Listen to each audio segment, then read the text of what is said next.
கேவலமாக தலைவா உட்காந்து பார்க்கவும் முடியல.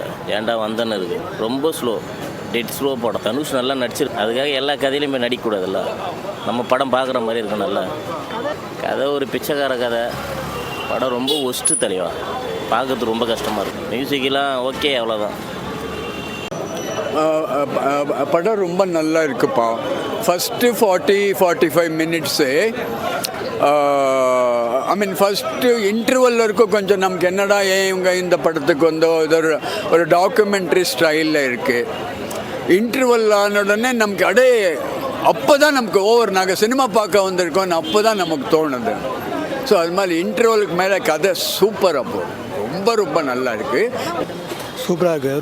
ரோல் சூப்பராக இருக்குது. நல்லா இருக்குது ப்ரோ. படம் சூப்பராக இருக்குது. ஃபுல்லாக அந்த கேரக்டரை பயங்கரமாக பண்ணியிருக்காங்க. பிச்சைக்காரன் கேரக்டர் அவனோட லைஃப்பை எப்படிலாம் கொண்டு வரான்னு சொல்லிட்டு பக்காவாக காமிச்சிருக்காங்க. அந்த படத்தில் சூப்பராக ஆக்டிங் பண்ணியிருக்காரு. தனுஷோட ஆக்டிங் வேறு லெவல்.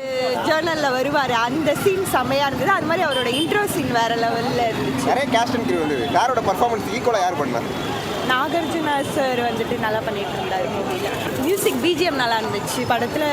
அதுவும் கிளைமேக்ஸில் வந்து ஒரு பிஜிஎம்மும் நல்லா இருந்தது மூவினால். எனக்கு தெரிஞ்சு லேக் இல்லை. பட் வந்து 3 hours நம்மளுக்கு ஒரு சீனுமே இன்ட்ரெஸ்டிங்காக இருந்தது. நெக்ஸ்ட் என்ன இப்போ நம்ம நெக்ஸ்ட்டு ஒரு சீன் வரும்னு எக்ஸ்பெக்ட் பண்ணியிருப்போம் இல்லையா, அது இல்லை, வேறு மாதிரி இருந்தது மூவி. எக்ஸ்பெக்ட் பண்ண சீன் இல்லாமல் வேறு மாதிரி கொடுத்து நல்லா இருந்துச்சு படம்.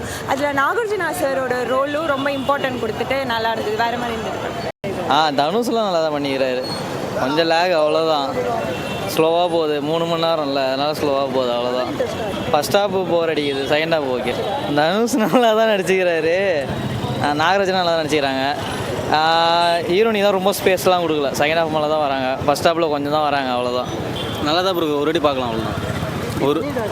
எப்படி பண்ணியிருக்காங்கன்னா ஸ்டார்டிங் ஒரு மாதிரி டல்லாக இருக்கிற மாதிரி தான் இருக்குது. அதுக்கப்புறம் செகண்ட் வந்து போகும்போது நல்லா ஸ்பீடாக போகுது படம். நாங்கள் கிளைமேக்ஸ் வேறு மாதிரி எதிர்பார்த்தோம், அதை வேறு மாதிரி முடிச்சிட்டாங்க. நல்லா இருந்துச்சு. சூப்பராக நடிப்பெல்லாம் சூப்பராக இருந்துச்சு. போர்லாம் அடிக்கல. ப்ரோ படம் வந்து செம்மையாக இருக்குது ப்ரோ. ஸோ ஒரு நேஷனல் அவார்டு ஆக்டிங்கிறது ப்ரூவ் பண்ணியிருக்காரு தனுஷ் மறுபடியும். ஸோ ஒரு பெக்கர் இந்த சமுதாயத்தில் என்ன கஷ்டப்படுறாங்களோ அது அற்புதமாக வந்து அவர் நடிப்பின் மூலமாக எடுத்துகிட்டு வந்திருக்காரு. சொல்ல முடியாது இந்த படத்தில் நேஷனல் அவார்டு வாங்கலாம். ஸோ ராஷ்மிகா அவங்களோட ப்ரெசன்ஸ் எல்லாம் சூப்பராக இருக்குது. மற்ற கேரக்டர் ஆர்டிஸ்ட் எல்லாரும் அவங்களோட பெஸ்ட்டு பண்ணியிருக்காங்க. ஸோ ஒட்டு மொத்தமாக படம் வந்து இப்படி இருக்குது ப்ரோ. அந்த 7 மலையான் புண்ணியத்தால் படம் பயங்கரமாக வந்திருக்கு. So have nice day to you. படம் ரொம்ப நல்லா இருந்துச்சு. தனுஷோட ஆக்டிங் எங்களுக்கு ஆல்ரெடி ஆக்சுவலி நான் தனுஷ் ஃபேன் தான். தனுஷோட ஆக்டிங் ரொம்ப எக்ஸ்பெக்ட் பண்ணி வந்தோம். அதுக்கு தகுந்த மாதிரி தலைவர் ரொம்ப சாட்டிஸ்ஃபை பண்ணிட்டாரு. அதே மாதிரி டிஎஸ்பி பற்றி சொல்லி ஆகணும். டிஎஸ்பி வந்து நார்மலாகவே ராக் ஸ்டார் டிஎஸ்பி தான். ஆனால் அவர் இப்போ இந்த படத்தில் பார்த்தீங்கன்னா எமோஷனல் தனியாக பிரித்து போட்டிருக்காரு, மாஸ் பிஜிஎம் தனியாக பிரித்து போட்டிருக்காரு. ஒருத்தவங்களுக்கு செட் பண்ணி வேறு லெவலில் பண்ணியிருக்காரு. அது ஆல்ரெடி அவருக்குன்னு ஒரு ஸ்டார்டம் இருக்குது. அந்த ஸ்டார்டமே மீறி இங்கே ஒரு பர்ஃபார்மராக அவர் நிரூபிச்சிருக்காரு.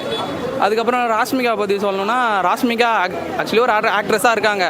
அவங்க அந்த ஆக்ட்ரஸை அந்த ஜோனை விட்டு வெளியே வந்து வேற ஒரு ஆக்ட்ரஸாக ஒரு பர்ஃபார்ம் பண்ணி இங்கே கரெக்டாக நின்று இருக்காங்க.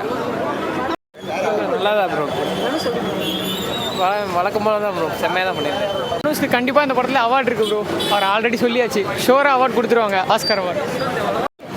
நல்லா இருக்கும்.